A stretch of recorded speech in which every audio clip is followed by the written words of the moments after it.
Good luck. Yan ang matipid na reaksyon ni Vice President Sara Duterte sa pagkikita kamakailan. Ito si Sara, ringiting tagumpayo.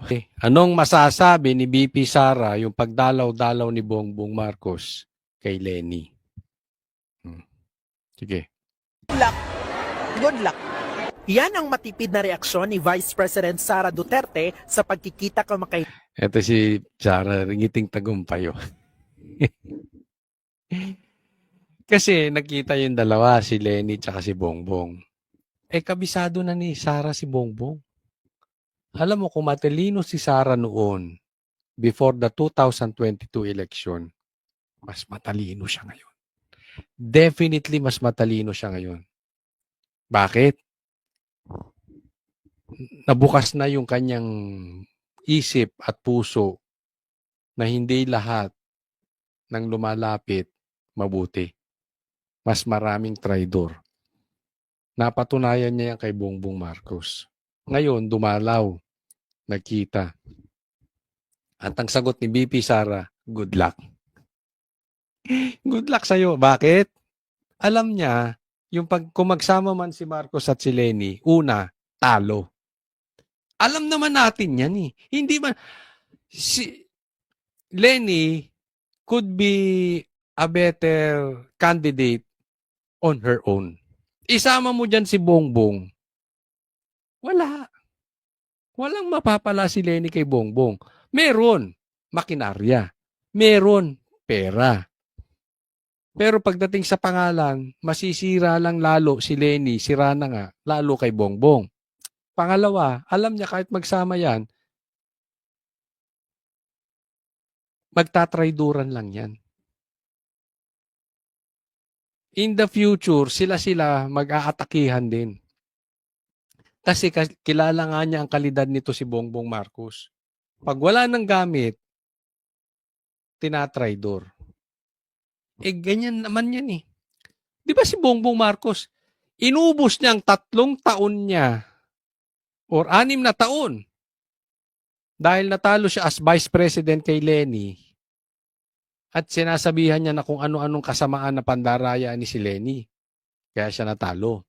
Ito naman si Lenny kung ano-ano ring masasama ang sinabi kay Bongbong. So sa madaling salita, nagkakainan sila ngayon. Nagkakainan sila ng suka. Kinakain nila yung tayo ng bawat isa. Naiintindihan nyo? Kaya ang ganda ng ngiti ni BP Sara dito. Good luck. Sa pagkikita kamakailan ni Pangulong Bongbong Marcos at ex-VP at ngayon Naga City Mayor Lenny Robredo.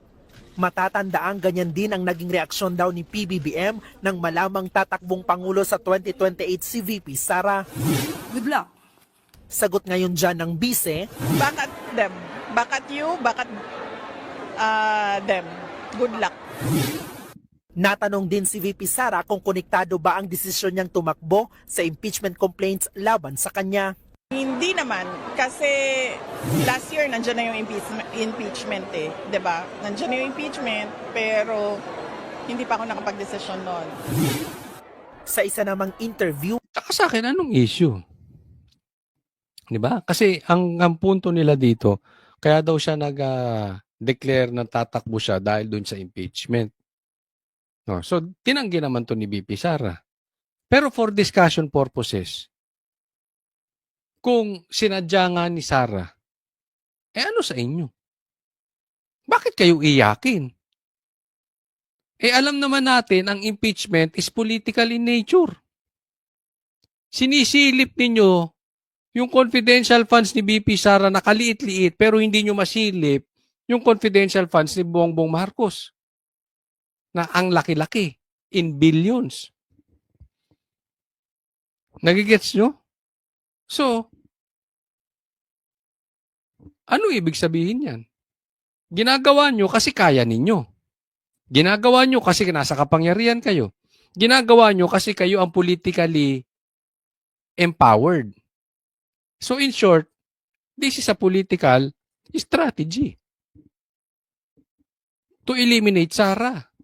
Hindi ito para sa taong bayan. Kasi kung ito ay para sa taong bayan, ang una niyong pinai-impeach si Bongbong Marcos. Ang pangalawa niyong pinai-impeach si Tambaluslos. Yung mga connected sa mga ghost projects. But because you have the numbers, this is political in nature. Ngayon, kung gumalaw man si Sara politically, wala na kayo doon.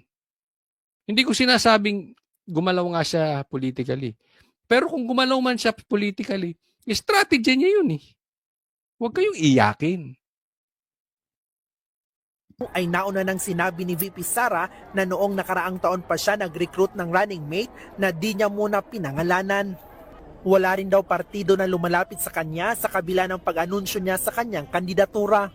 Kaluoy sa Ginoo wala, naging Sara lang gihapon si Sara. Alam Sabi mo, ni VP sa akin, umuugong talaga yung Lenny.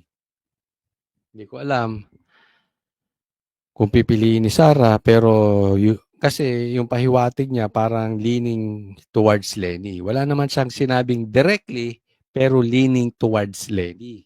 Kasi nga nakipagkita sa kanya, sino bang kinita niya, babae, etc. etc. So we really don't know. Pero doon sa examples niya, parang opinion namin, si Lenny. Ngayon, kung si Lenny man, I'm sorry, I disagree. Pero, all-out support ako sa pagtakbo ni BP Sara as president.